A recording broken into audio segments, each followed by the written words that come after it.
Sajat kini masih lagi dalam buruan pihak polis selepas gagal dikesan oleh pihak JAIS. Pihak JAIS sebelum ini telah membuat serbuan di rumah Sajat.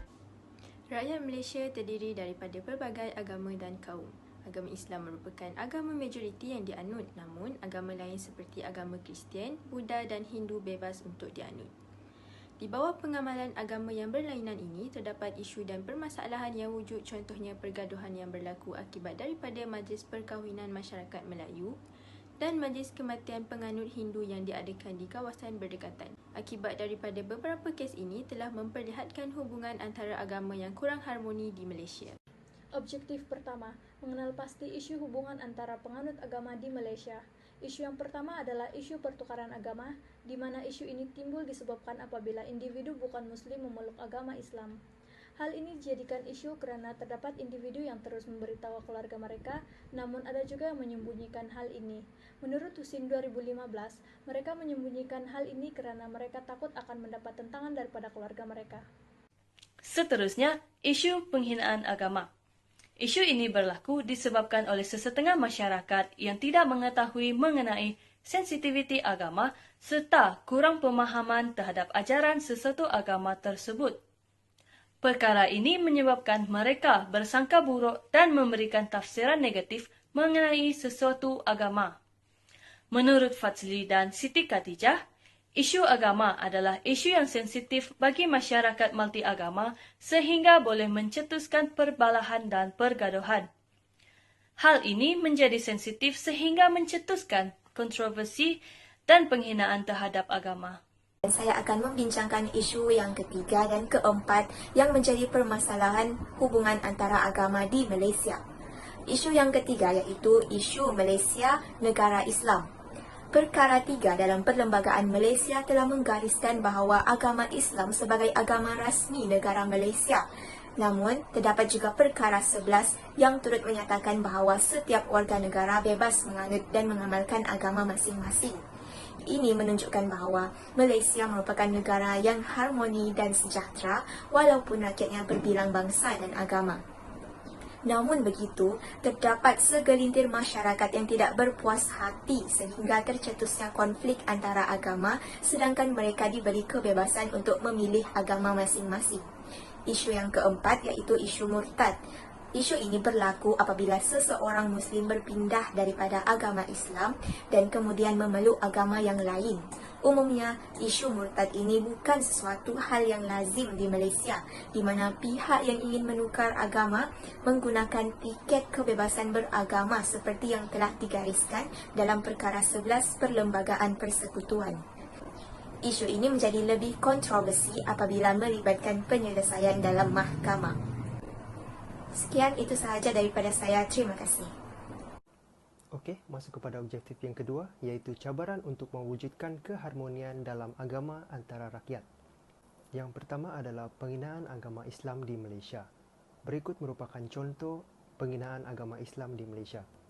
Pada 10 Mac 2020, Akhbar Suara Sarawak melaporkan seorang lelaki tempatan berusia 25 tahun telah ditangkap susulan bertindak mengeluarkan kenyataan menghina agama Islam dan agama Kristian di akaun media sosial.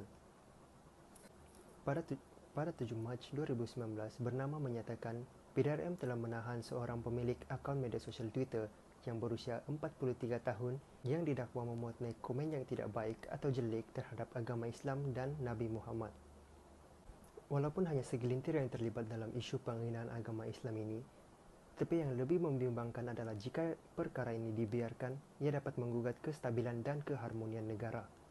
Seterusnya, kurang pemahaman dari segi budaya dan adat di Malaysia. Malaysia merupakan sebuah negara berbilang kaum seperti kaum Melayu, Cina dan India serta kaum yang mempunyai populasi tertinggi di Malaysia. Namun demikian, terdapat setengah kaum tidak memperdulikan tentang kaum lain, menyebabkan mereka kurang memahami tentang kaum yang lain. Justru itu yang akan menimbulkan persoalan dalam diri mereka. Bagi contoh, kaum yang bukan Islam akan mempersoalkan mengapa perlu mengumandangkan azan di corong pembesar di masjid dan surau. Selain itu, kaum yang bukan penganut Hindu akan mempersoalkan mengapa di hari raya Taipusa memecahkan buah kelapa sehingga harga buah kelapa meningkat, dan kaum selain dari kaum Cina akan tertanya-tanya mengapa perayaan Qingming adalah perayaan adalah pencemaran udara kerana pembakaran kertas dengan jumlah yang tinggi. Hal ini akan berlarutan sehingga berlaku perbalahan antara kaum-kaum seperti peristiwa 13 Mei. Ini ialah masih lagi ramai masyarakat kita yang tidak menghormati agama penganut lain dan beranggapan bahawa agama mereka sajalah yang betul. Setiap agama mesti mengajar sesuatu benda yang baik dan melarang untuk melakukan kesalahan yang bertentangan dengan perintah agamanya. Hal ini kerana setiap individu pasti akan patuh kepada agama mereka dan bertindak seperti yang disuruh dan akan menghormati agama lain sebagaimana penganut agama lain menghormati agama mereka. Cabaran yang seterusnya ialah cabaran dari aspek sosial. Apabila seseorang tidak bersosial dengan agama yang lain, maka timbullah rasa iri hati, sikap pentingkan diri dan juga semangat kekitaan di dalam diri seseorang tersebut menjadi lemah. Sebagai contoh, apabila sikap pentingkan diri bersarang di dalam diri seseorang, ia akan menyebabkan mereka tidak memikirkan perasaan orang lain. Apabila mereka tidak memikirkan perasaan orang lain, ia juga menyebabkan mereka akan mudah menyebarkan fitnah. Apabila fitnah tersebar, maka terjadinya perbalahan antara kaum dan agama. Salah satu langkah untuk mengatasi permasalahan antara agama dalam kalangan masyarakat Malaysia adalah melalui dasar pendidikan di mana pelaksanaan sistem persekolahan yang selaras dengan mempunyai kurikulum yang sama serta menggunakan peperiksaan awam serta buku teks yang sama bagi semua pelajar. Selain itu, bahasa kebangsaan turut memainkan peranan yang penting di bawah dasar pendidikan, iaitu bahasa Melayu haruslah dijadikan sebagai bahasa pengantar utama di setiap institusi pendidikan serta mewajibkan pengajaran bahasa kebangsaan di institusi pendidikan yang bahasa pengantar utamanya bukan bahasa kebangsaan iaitu bahasa Melayu. Langkah-langkah yang seterusnya ialah menyampaikan sikap toleransi dan saling menghormati dalam masyarakat.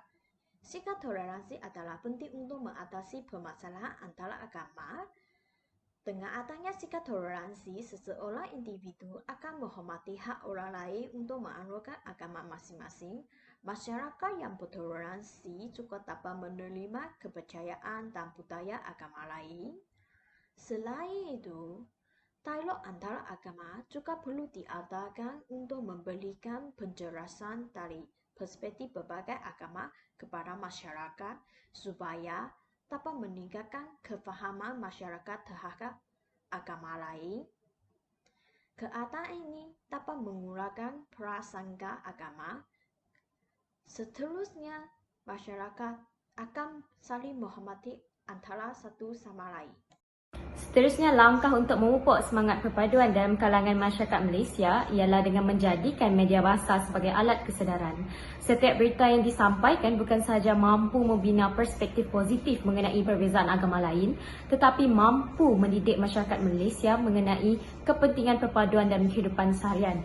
Contohnya, berita harian telah memaparkan kesungguhan rakyat Malaysia dalam memberi pertolongan ketika terjadi banjir pada tahun lalu tanpa mengira agama, telah menjadi pemangkin dalam menyemai persefahaman yang lebih baik dalam kalangan rakyat Malaysia.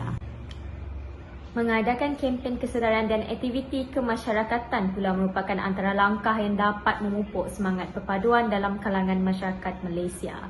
Dengan mengadakan kempen kesedaran, kepercayaan dan budaya pelbagai agama, membantu masyarakat Malaysia mengenali, memahami dan menghayati latar belakang masyarakat Malaysia yang majmuk. Aktiviti kemasyarakatan pula seperti aktiviti gotong royong membantu masyarakat Malaysia berinteraksi antara satu sama lain dan secara tidak langsung mengurangkan permasalahan antara agama kerana telah mengenali antara satu sama lain dengan lebih baik.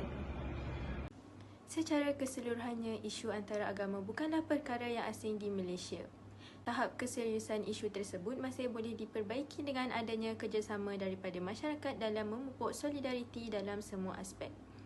Oleh itu, setiap lapisan masyarakat diharapkan untuk menjauhkan diri daripada terlibat dalam perkara-perkara yang boleh mencetuskan perbalahan antara agama.